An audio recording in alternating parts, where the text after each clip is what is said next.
अभिनंदन, आभार और बहुत बहुत स्वागत है दोस्तों रियल न्यूज़ नाम के इस यूट्यूब चैनल पर। और मैं हूं आप सबका अपना रुपेन आर शाह। सामान्यतः इस यूट्यूब चैनल पर किसी भी पार्टी के नेता की स्पीच को सामान्यतः यहाँ पे नहीं सुनाया जाता या दिखाया जाता। दिखा तो मैं आज भी नहीं सकता, ये YouTube के नॉर्म्स के अगेंस्ट में जाएंगी, लेकिन मैं स्पीच जो भी इस नेता की है, सर जी की हम बात कर रहे हैं, दिल्ली के मुख्यमंत्री केजरीवाल साहब, उन्होंने नरेंद्र मोदी जी को एक ओपन चैलेंज दिया है।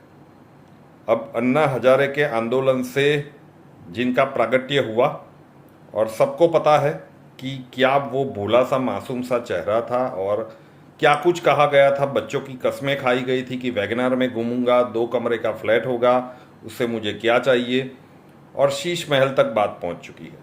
और जितने भी घोटाले हुए हैं, अब इनकम टैक्स डिपार्टमेंट में वो सर्विस कर चुके हैं, तो ही इज़ क्वाइट इंटेलिजेंट, पढ़े लिखे हैं।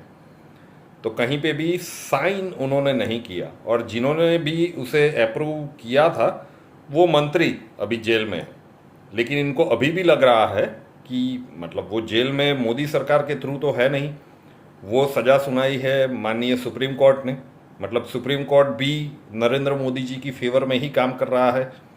अगर अलग दृष्टिकोण से सोचे तो शायद ये भी कहना का उनका औचित्य बन सकता है। और जैसे ही गृह मंत्रालय की ओर से मतलब सीबीआई को वो शीश महल का केस सौंपा गया है, उसके बाद एक वीडियो सामने आया है।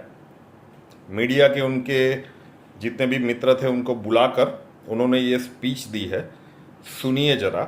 और कहीं से आपको ये वीडियो मिल जाए तो उनके चेहरे के हाव भाव देखिएगा ज़रा, और क्या मानना है इस पूरे घटनाक्रम के ऊपर आपके कमेंट्स का हमें इंतज़ार रहेगा। स्पीच सुनिए अरविंद केजरीवाल साहब की। ये कोई पहली बार तो है नहीं।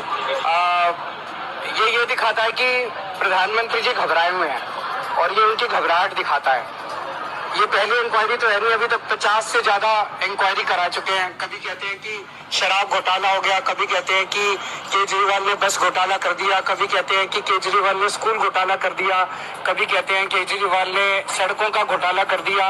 इन्होंने 33 से ज्यादा मेरे ऊपर केस करे और इन्होंने सारी छानबीन कर ली, सारी जांच कर ली। पिछले 8 साल से जब मैं दिल्ली का मुख्यमंत्री बना हूं, तब से ये जांच ही जांच किए जा रहे हैं, अभी तक तो कुछ मिला नहीं। तो अब ये नई इंक्वायरी इन्होंने शुरू की है, इस इंक्वायरी का भी स्वागत है। इसमें भी कुछ नहीं मिलने वाला, जैसे पहले कुछ नहीं मिला वैसे कुछ नहीं मिलने वाला। तो एक चौथी पास राजा से आप और उम्मीद भी क्या कर सकते हो? 24 घंटे केवल और केवल इंक्वायरी का गेम करते रहते हैं या केवल भाषणबाजी करते रहते हैं और काम तो कुछ करते नहीं है। ये लोग ये चाहते हैं कि मैं इनके सामने झुक जाऊं, ये लोग चाहते हैं कि ये मेरे को तोड़ दें। वो नहीं होने वाला, केजरीवाल झुकने वाला नहीं है। ये फर्जी इंक्वायरी जितनी मर्जी इंक्वायरी कर ले, जितनी मर्जी केस कर ले, मैं झुकने वाला नहीं हूँ। लेकिन हाँ, आज मैं चौथी पास राजा को एक चैलेंज देना चाहता हूँ।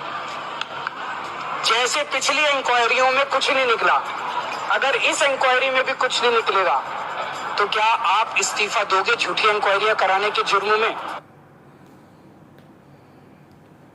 गजब है कॉन्फिडेंस। और ये कॉन्फिडेंस आता कहाँ पे है? क्या जो कुछ भी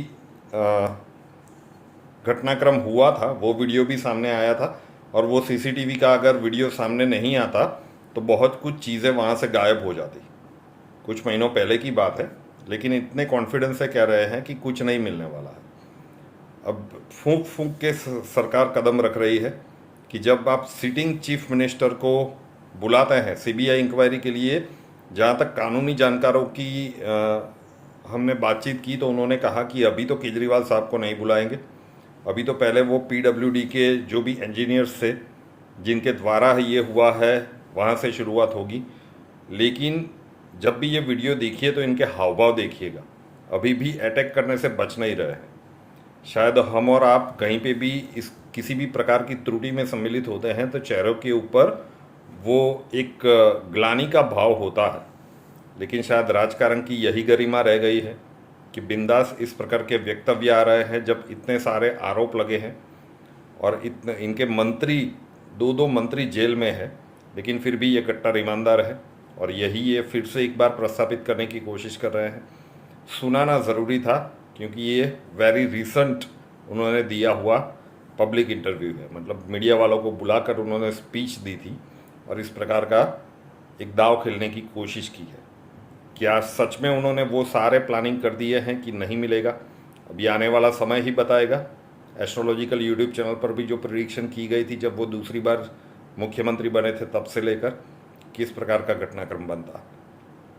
रियल न्यूज़ नाम के इस यूट्यूब चैनल को अभी तक सब्सक्राइब नहीं किया है तो कर लीजिए, साथ वाला बेल आइकॉन दबा दीजिए और उसके बाद 3 ऑप्शंस आएंगे, ऑल के ऊपर क्लिक कर दीजिए ताकि हर नए वीडियो की नोटिफिकेशन आपको सबसे पहले मिलती रहे। नए वीडियो के साथ फिर मिलेंगे। जय हिंद।